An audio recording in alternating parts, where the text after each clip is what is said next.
8:35 on a Tuesday morning on KCMO. Let's roll. It's time for Tirade Tuesday on 95.7 FM and 710 AM. KCMO. Are you talking to me? How dare you? It's morning, so it's Mundo. All right, Tirade Tuesday. Let's kick it off. Up north, Steve, what's your tirade? Go. Really bothers me when guys call that Bruce Jenner guy by a girl's name. He's not a girl.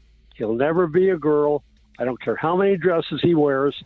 He's an insult to real girls. And you see that guy, you should just stand there and point at him and laugh.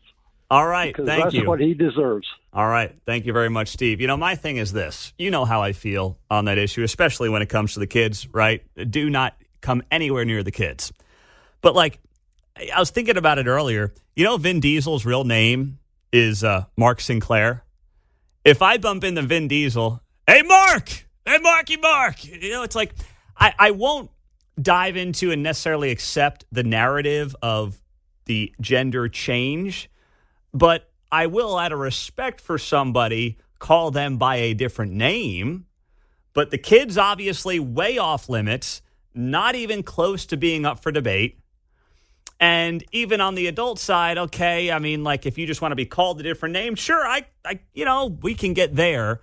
But, oh, man, I just know this much. Caitlyn Jenner was on yesterday with Guy Benson, and it was very good radio. And he's the great new afternoon host here on KCMO from 3 to 5 in the afternoon. 913-408-7957 on a Tirade Tuesday. Let's go to Fred, Overland Park. Go ahead, Fred. What's your tirade?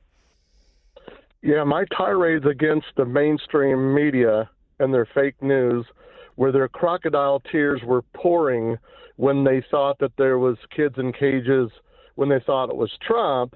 Didn't care that it was Joe's previous regime and the current one, yet they have no problem at all and don't mention at all that the current administration has said 320-plus thousand illegal immigrant children are missing, probably in some sort of sex slavery thing, work slavery, whatever it might be. That's appalling. Yeah, no, you're right. It is amazing how, and that's fair, there are kids who are missing by the tens and hundreds of thousands who have come across the border. No one knows where they are. And you look at how that got covered or how that gets covered versus how things got covered when the other guy was around, and it is absolutely night and day. Steve in KC, what's your tirade, Steve? Go. Hey, Mundo. Little energy. How about a little energy, Steve, at a Tirade Tuesday? Pick it up. Pick it up. Man, Let's go, baby. I was watching Lamar Jackson all last night, man. You're winning the MVP award. Mahomes got to step it up. What's your tirade? Listen, I think we just won this election at McDonald's over the last weekend here is what happened. But judging by the mainstream legacy media reaction to this, Newsweek went and researched the health records of the McDonald's to try and cancel them and shut them down. She's out of money. She's got $1 billion. She spent it all. We're leading in Georgia and Florida already.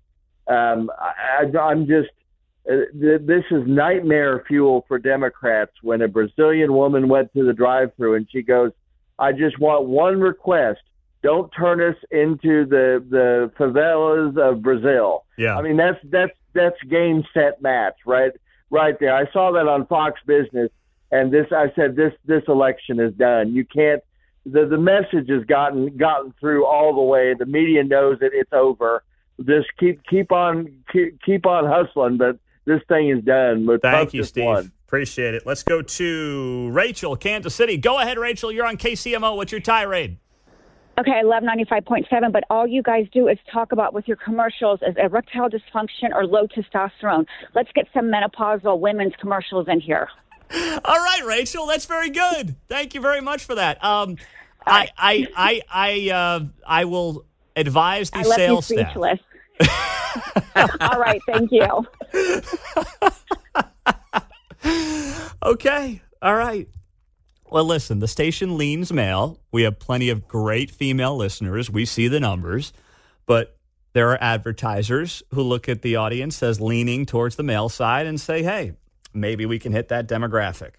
But, hey, if Rachel tells 5 female friends to listen, and then those 5 tell female friends to listen, then the numbers start coming back to the women, and then maybe, at her request, the menopausal ads can start on 95.7 FM. Royce in Kansas City, what's your tirade? Go, Royce. Well, this Amendment 2 over in Missouri for gambling, I don't really understand it because the fact is they tried that in Oklahoma with the marijuana thing. They took the marijuana money, the taxes they got from it, and then the state started pulling money out from the school system because the marijuana tax was paying for school systems, and that's not right because can the state go ahead and pull money from the state, from the school system, if they get this gambling money and they can say, well, it's evened out, so we're going to pull state money. Mm-hmm. You know, I will say this much, Royce. Thank you, man. The huge mistake made by the Amendment 2 folks on sports betting is making it about school funding. Just ask people a simple question. Do you think that a Missourian should be allowed to place a sports bet on the Chiefs on Sunday? That's it. That's all you got to make it about. That's all people need to hear. Oh, well, you want to fund the schools. Ozzie Smith tells me as a grandfather the schools must be funded. Come on. Please. And stop running the Ozzie Smith ads in Kansas City. Right? Jeez. Can you get George Brett on there or something for crying out loud? John in Topeka. Go ahead. What's your tirade? My tirade is that the mainstream media has done more investigation into the McDonald's that Donald Trump stopped at for a photo op than they ever did into the Hunter Biden laptop or Ashley Biden's diary. Yeah, or Kamala Harris's history at working at McDonald's. Exactly. And It's just it's a travesty, and it's hilarious because they expose themselves or who they are. Yep.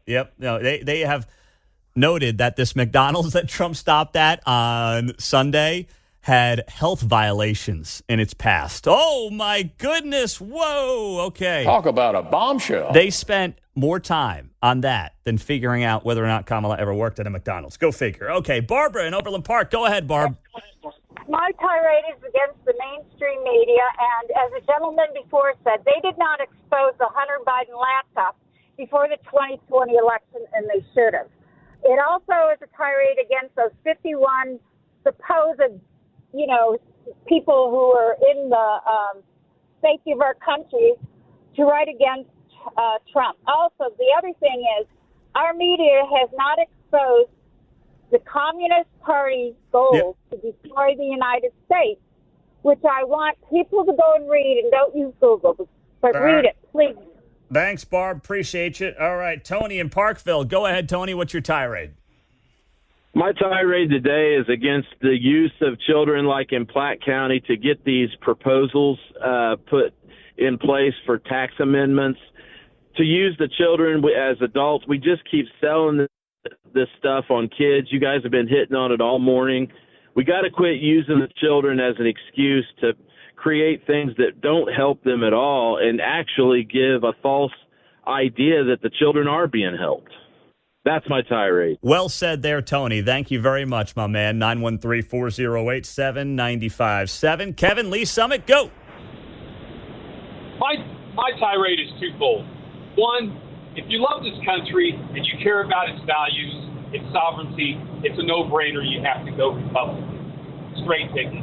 And secondly, why is it the Democrats only know the difference between genders is when it's time to vote? Other than that, it's asexual. Oh, that is a good point. All right, Walter in Spring Hill, go. Morning, Mike. My tirade is this stupid narrative that the Democrats have come up with that there are a lot of males that just don't want to vote for Kamala because she's a woman. I'm sure I speak for a lot of males. I want to vote for somebody who's articulate and can articulate their position clearly without word salad. And she is so worthless. She is the equivalent of a person who craps her pants but goes home and changes her shirt. That's how I feel about her. She is that bad. Well, and so, here's the thing. I don't even much care about how articulate you are. Obama was very articulate and had bad ideas. She happens to have bad ideas and be inarticulate, which is a bad combination. Like, Obama's more articulate than Trump, but Everyone knows how I would feel about those two if they were up against each other, right? So, listen, the problem for Kamala Harris is she's just a bad candidate. And TheHill.com wrote this piece yesterday, headlined, "What if Joe Biden was actually the better candidate?" And I thought to myself, wow, we're getting pieces like that with 2 weeks to go until the election. Buyer's remorse on moving off of Joe Biden to Kamala Harris. That is a fascinating development. And that's just because no matter how you spin it, she is not a good candidate. Like, Trump may very well win here in 2 weeks. I don't know. I think the wind is at his back, but I have no idea what's going to happen. Nobody really does. But I will say this much.